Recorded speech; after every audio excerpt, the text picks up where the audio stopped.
Welcome back to the podcast.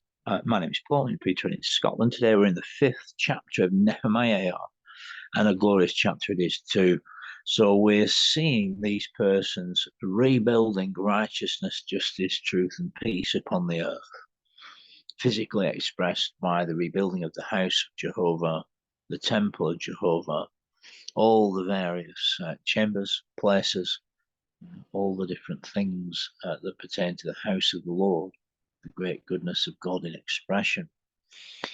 They're also rebuilding Jerusalem, the walls of Jerusalem, to the safety of God's elect people. And they're really installing the theocratic nation, the sovereignty of Jehovah expressed through the Jews upon earth in time. That's really what they were doing. And a very precious thing to contemplate. So we've seen mercy and grace shown to them from their time of punishment and captivity. There's much could be said, really, friends. Often with metaphors, there's various features and factors involved, and I have in mind creation, the fall, and redemption. The Jews becoming established, the promises to Abraham, Isaac, Jacob, David, Solomon, becoming established in Jerusalem, in Israel, at that time as a mighty nation. And then God's wrath because of their wicked way. And then the 7 decades of punishment and exile of the healthy, the wealthy, and the skilled in Babylon. It's a terrible time. And for those 7 decades, of course, Israel ceased to exist as a sovereign nation. And now we see mercy and grace coming in time for the Jews, for the Yahudim, and they are restored to Jerusalem, not without difficulties, and they rebuild the temple of the Lord, and they rebuild the walls of the great city, the city of the great King, the throne of Jehovah, the city of righteousness and truth, Jerusalem. So we see here in this chapter, friends, that the work is well in. We learn that we are at least 12 years into the book. We're in the 5th chapter, just over a third the way through this book of Nehemiah, friends. And already we're 12 years in. 12 years have passed in these 5 chapters. Quite important to, particularly this modern world where everything's very quick, that we contemplate, friends, and reflect upon these matters. And what we're looking at now in this chapter is the reinstitution of civic law and societal norms involving finance. We see in this chapter greed and established greed and oppressions through greed. We see slavery and debt and poverty and hunger.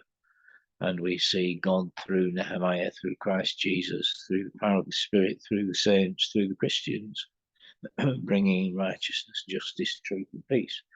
And of course, in this great land of Britain, everyone, completely everyone, is entitled to completely free quality healthcare, and have been for 7 or more decades now, in the 8th decade of the national health system. And we also have free money and free accommodation for everyone. We largely have clean streets, and we largely have law and order with the police, fire, ambulance, and coast guard service that are qualitative. And all these things is the grace of Elohim Yehovah, the grace of the Lord God Omnipotent, the grace of the Lord Jesus Christ, the power of the Holy Spirit through the Christians throughout the years. That's how these things have come to pass. These things didn't just happen incidentally.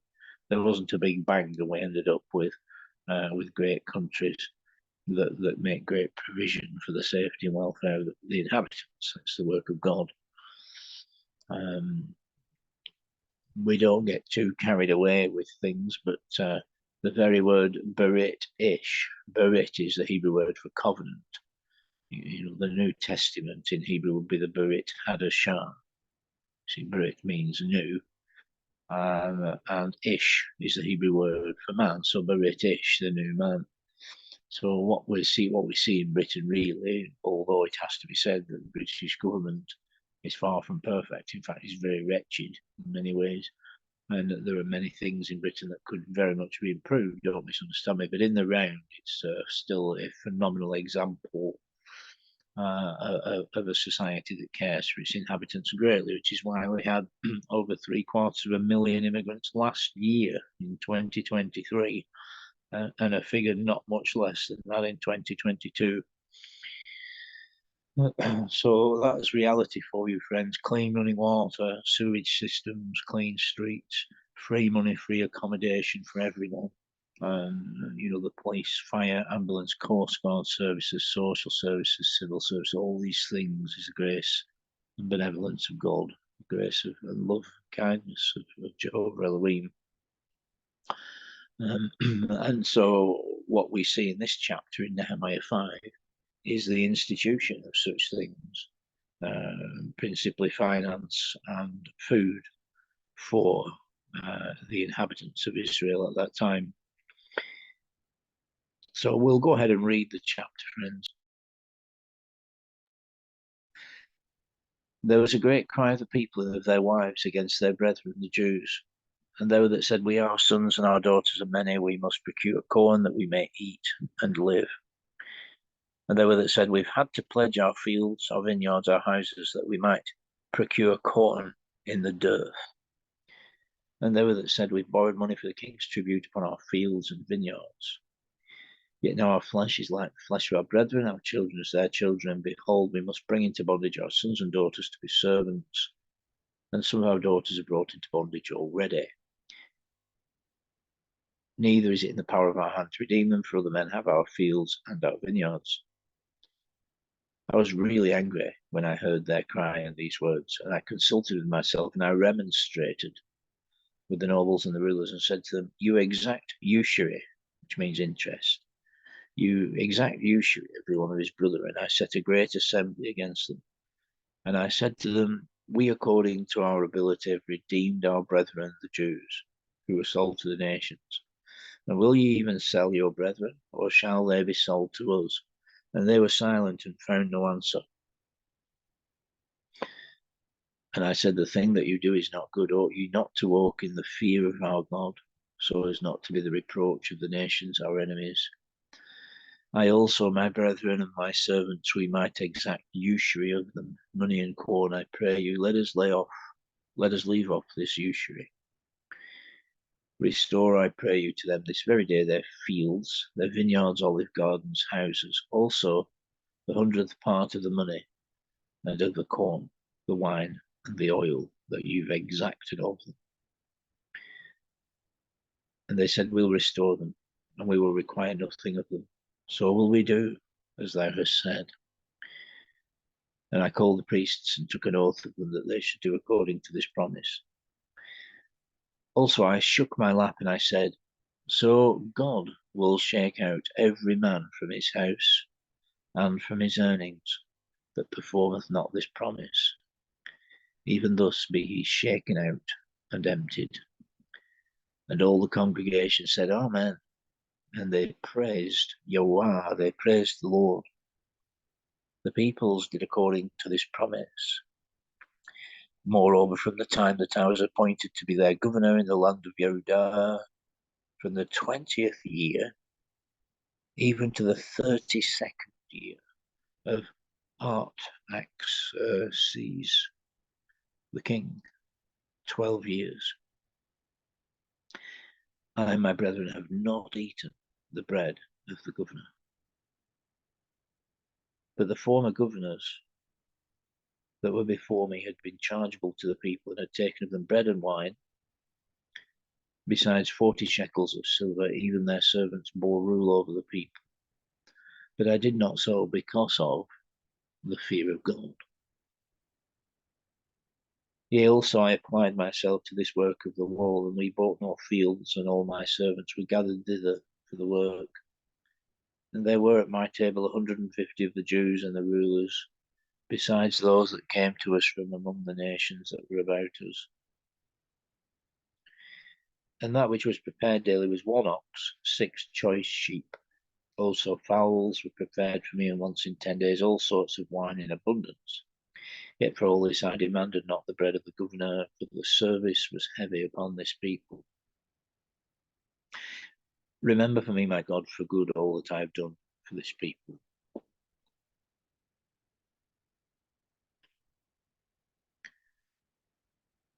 So what's in view here is the persons that lived in that region. And I was talking about this chapter with a brother a couple of days ago. There'd been a lot of interbreeding in that 70 years. These weren't purebred Jews that lived there. You know, there'd been one of the reasons why the wrath of God was revealed against the Jews was that there'd been a lot of interbreeding with the nations. The problem with that was that the traditions of the nations were godless. You know, and so the you know, violence, adultery, child sacrifice, eating things with blood in them, and all kinds of oppressions and wickedry. And so when the Jews would mingle with such persons, then wicked practices would become societal norms. And so that's why God was angry about such things. And so these persons were not all Jewish persons that lived there, you see. Many of them, however, did have Jewish blood in them. So here's Nehemiah. They're rebuilding the wall, as we've been studying, and they're rebuilding the temple of Jehovah, and have been for many, many years, or at least a dozen years, as we learn in this chapter. And the people are very upset, and their wives, and they're angry about the Jews. They're angry about the circumstances in that area. So it's a type of society and culture being unhappy about finance, debt, and their needs being met. That's really what's in view. So they come to Nehemiah, and they spend the first 5 verses telling Nehemiah that they've no money, no food, and they've had to sign over their fields and their homes and their vineyards, and in some cases even their children, in order to get food, because there'd been a dearth. Now, a dearth means that the crops there wasn't a good harvest, there wasn't enough food grown to feed the people, so it was like a famine. And so these people come to Nehemiah with very simple complaints, you know, that they're hungry and skint, you know, they've no money, and they're hungry, and they're unable to guarantee that they'll continue to have provision because they've already got into massive debt. So they're upset because they owe money, they've got no money, and they don't have enough food going forward. And some of their children have had to go to become servants to get money, and they're unable to get them back. So Nehemiah was very upset when he heard their cry and these words. So it's really a type of Christ having empathy and compassion for mankind because of their privation, because of their difficult circumstances. And it's notable as well that it's verse 6 that Nehemiah says he was very angry when he heard their cry and these words. That's human compassion, you see, human concern. So he consulted with himself and remonstrated with the nobles and the rulers. Quite interesting. Consulted with himself. Let's say he consulted with Jehovah, whereas in it was the previous chapter. Oh no, it was 2 chapters or so before when when Nehemiah went to see Artaxerxes. He was the king's cupbearer.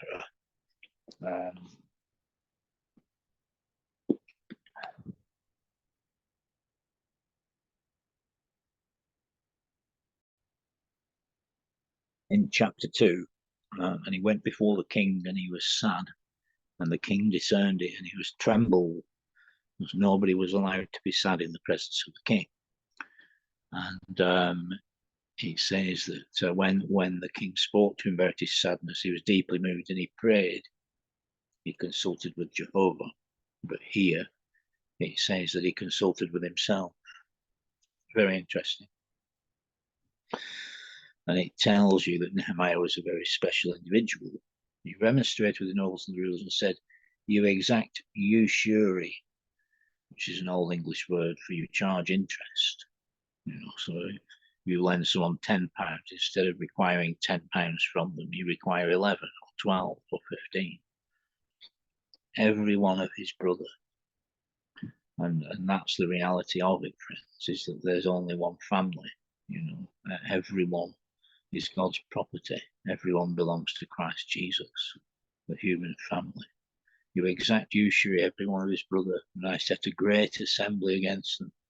So Nehemiah went and got a lot of support from his fellow countrymen against these nobles and rulers, the people that were in charge of the money, the people that were charging interest, and that were causing these people to sign over their homes and their fields and their vineyards in order so they could have what they needed.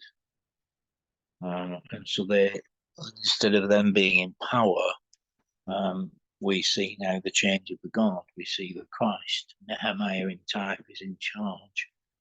And instead of devilish things, instead of greed, and it has to be said that the king Artaxerxes and these governors and nobles and rulers, they didn't need money. They had plenty of money, but it had become systemic. Greed had become systemic. It's like these big corporations. You could look in the world today at anything from Apple, Google, all these big chains, Nike, Adidas, all these big supermarkets, Walmart, Asda, Facebook, all these tech giants, Samsung. They don't need any money. They're all multi-billion pound businesses, but they continue to be very greedy. The latest Apple phone, for example, was about £1,500.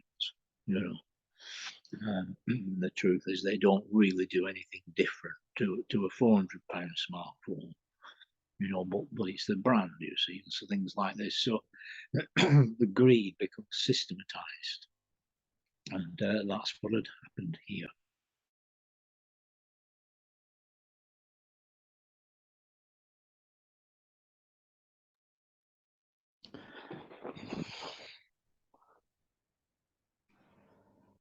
So he sets a great assembly against them and says, "We have redeemed our brethren, the Jews, who were sold to the nations. And will you even sell your brethren, or shall they be sold to us?" And they were silent and found no answer. Again, quite an interesting verse, and a unique principle in Scripture. Nehemiah says, "We, according to our ability, have redeemed our brethren, the Jews." What does that mean? Well, it means that men were stirred to come back to Jerusalem and to rebuild the city, to rebuild the house of Jehovah, to do work righteousness, goodness, holiness, and truth upon the earth, and to bring about God's theocracy through Jerusalem, through Israel upon the earth, to evidence God's righteousness and goodness. And what it means is that Nehemiah himself, as we've just read, for at least 12 years, had worked selflessly in this work, and also that he and others had to invest a lot of time and energy and resources into this work. So he's pointing out human energy, human work.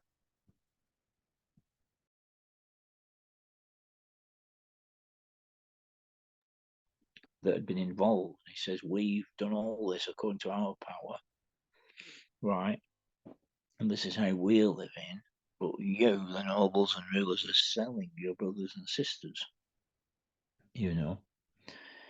And I suppose a modern equivalent to that would be debt. If you think about debt, it's like these big banks that charge massive interest rates for mortgages and things like this. They aren't poor. The banking industry is not poor, the banking industry, the pharmaceutical industry, in fact, the very finances, the industry and governments are very, very wicked. Very, very wicked indeed. And so you have persons, for example, in the modern era, that are unable to see any financial freedom for many, many years, in some part because of their overspending, of course, and their unrealistic lifestyles, but in the round, because of exorbitant interest rates and inflation and things like this, you know, and because the governments have ruined the currencies over a generation. And things like this, you see. So in other words, oppression and fear and a type of enslavement, where you hear persons say, well, I don't have enough to live on. And it's because of the pertaining systems, you see. As a quick side note, there's an interesting doctrine, if you like, or proposition or group of persons upon the earth that believe everything should just be stopped. We should stop the whole thing. You know, stop the bus, the wheels are falling off, and that everything should just be stopped. You know, all debt should be wiped out. The banks and the governments and the money men would be horrified by this proposition, but all debt should be wiped out. Finito. A very interesting proposition. But anyway, here we are in this chapter. So Nehemiah says, look, we're doing all this work according to our ability, and we brought back these Jews that were sold to the nations, and now you want to sell your brothers and sisters, or maybe you want to sell them to us. And they were silent and found no answer. So Nehemiah appeals to their human sensibilities. We saw in verse 6, Nehemiah was very angry, and now he appeals to their feelings, to their sensibilities, to their compassion. And he says, look, you know, we've done all this, we've helped people, we're doing what's right, and you're selling people. And there's nothing to say. So Nehemiah says clearly, the thing you do is not good. Ought you not to walk in the fear of our God, so as not to be the reproach of the nations, our enemies?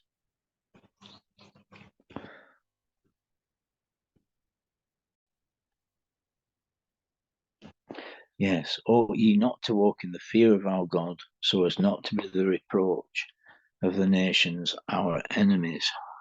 Very interesting.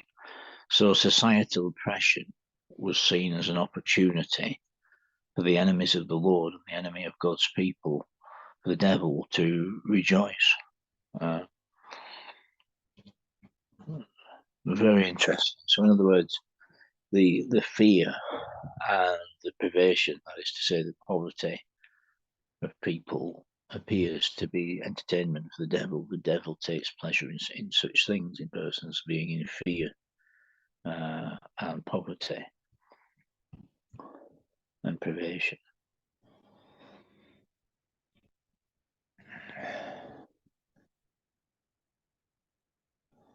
Ought ye not to walk in the fear of our God? In the fear of the Lord is honour, life, and riches. By humility in the fear of the Lord is honour, life, and riches. The fear of the Lord is the beginning of wisdom. The fear of Jehovah ought to be your treasure. Now, so then we have Nehemiah continuing his response. So the first 5 verses is the people declaring their poverty and privation and debt.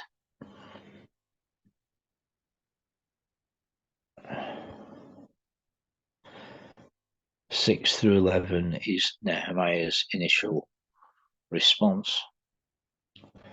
And he says, look at my brothers and sisters and my servants. We could charge interest from them, money and co. And I pray you, please stop this charging of interest. Stop it. Stop this usury.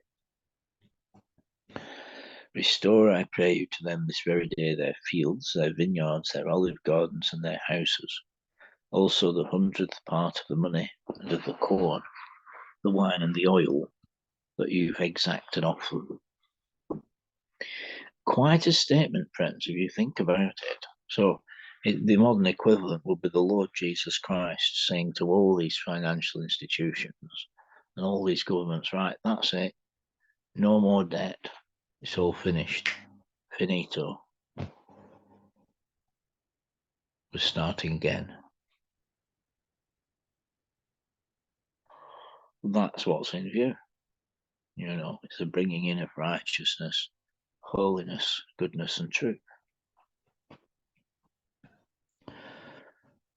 Not only was there to be no more debt, these money men had to, I'm trying to think of an equivalent, friends. I remember when I had quite a number of motorcycles in my late teens and very early 20s.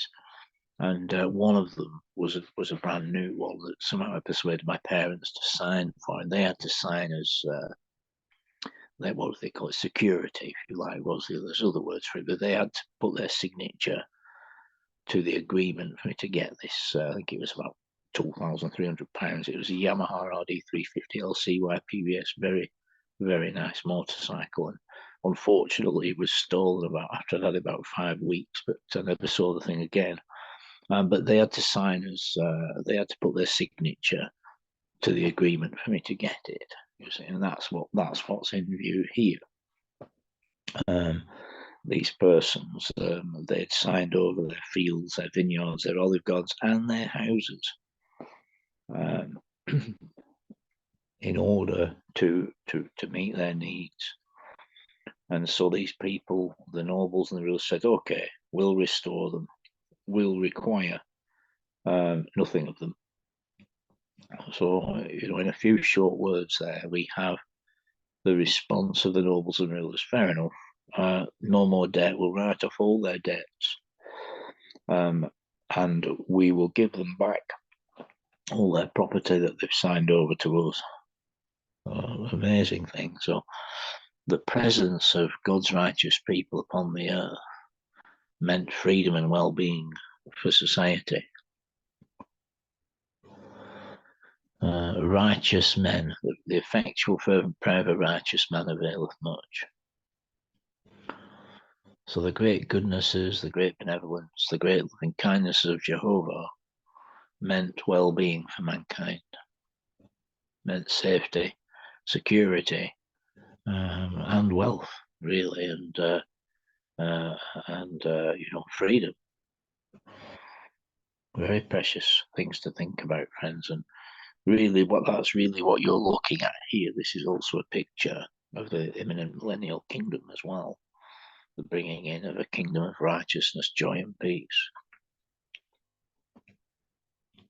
So that's what they say. The nobles and others say, fair enough, friends.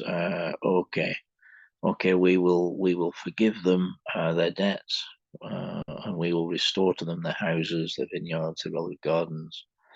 And also they agreed to give back 100th part of the money, which is an interesting feature in verse 11 there.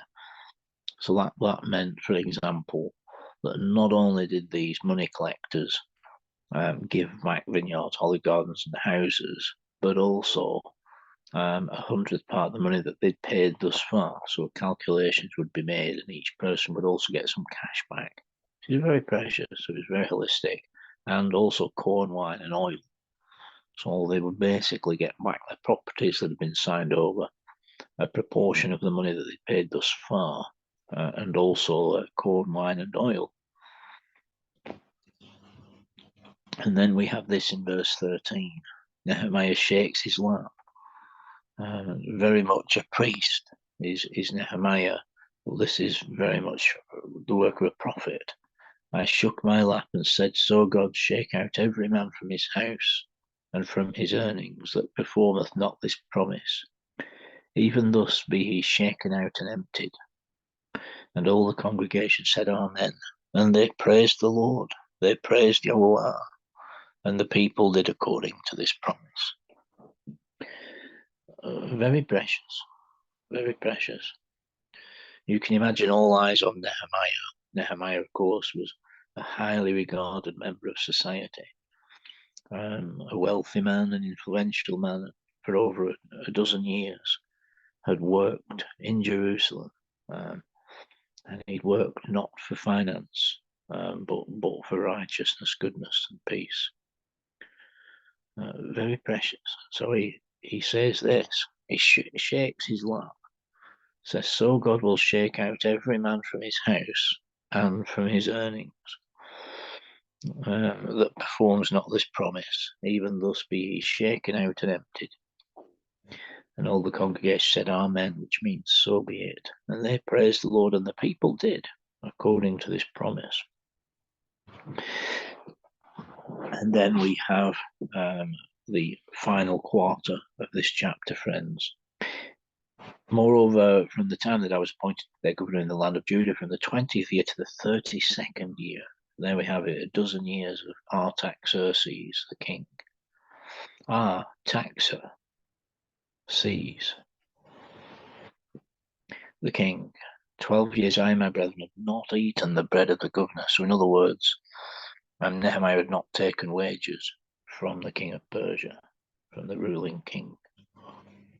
The former governors before him had been chargeable to the people, and they'd taken of them bread and wine. 40 shekels of silver, even their servants bore rule over the people, but I didn't do so because of the fear of God. The fear of God. The fear of the Lord is the beginning of wisdom, friends. Very, very precious contemplations.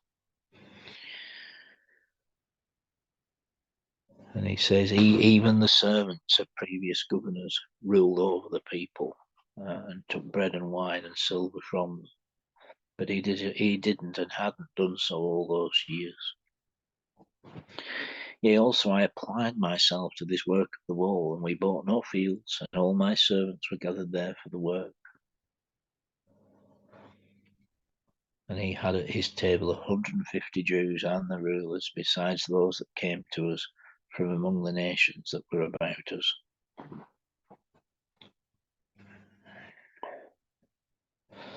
And that which was prepared daily was 1 ox and 6 choice sheep. So that all has in view atonement, it has in view sacrifice, it has in view mankind. The 6 choice sheep would speak of mankind. And the 1 ox, well, that would carefully, one could say, would speak of Christ Jesus. Also fowls, 1 ox, 6 choice sheep. It would speak of mankind dying when Christ died 2,000 years ago. Also fowls were prepared for me, and once in 10 days all sorts of wine in abundance. Yet for all this I demanded not the bread of the governor, for the service was heavy upon this people. Remember for me, my God, for good, all that I've done for this people. Quite an interesting verse at the end. And you get the impression that this was a man, Nehemiah, who had deep motivation. A very special man, a very precious child of God, someone that God had wrought in for righteousness, justice, goodness, and truth. Very much a child of God, a child of Jehovah. Very much somebody who was motivated by righteousness and goodness and holiness and truth. Quite a deep exercise to think, friends. I have to ponder long and hard about verse 19. Remember for me, my God, for good, all that I've done for this people. It's as much as to say, you wonder how old Nehemiah was. It doesn't say, but he'd been there at least a dozen years. And he was obviously a mature man before he came to Judah, to Israel from Persia, where he was the king's cupbearer. Now, the king's cupbearer is a very close servant of the king, so he would have been a very much an educated, polite, and well-spoken man, probably a mature man. And this is at least a dozen years later, so you wonder if he was, past middle age, and he was thinking of the future of the Jews and their well-being. And it's almost as though he wants God to remember all the great work that went into the preservation and the safety and the well-being of God's people. Please, God, remember all this good I've done for this people. The precious, precious contemplation. I'm not so sure he was asking for himself. I think he just wanted the greater good. He just wanted the good of the good of Jewry, the good of the Jews. So there we have it, friends. The end of societal wickedness and the beginning of societal righteousness. The end of unacceptable social norms and the beginning of acceptable, righteous social norms. The end of the systemic and cultural wickedry of the devil through greed, worldly prestige, social standing, systemic oppression and fear. The end of debt, the end of poverty, the end of persons signing over their possessions and even themselves because of debt and poverty and privation and hunger. A time of freedom. He who the Son sets free is free indeed. It was for freedom that the Christ has set thee free. Be not entangled in a yoke of slavery. See? And so there we have it, friends. Nehemiah chapter 5. Stay strong in the scripture under the blood in the spirit, declaring the full name, friends, the Lord Jesus the Christ, King of Kings, Lord of Lords. And we'll be back soon in the next one. Shalom, shalom, friends.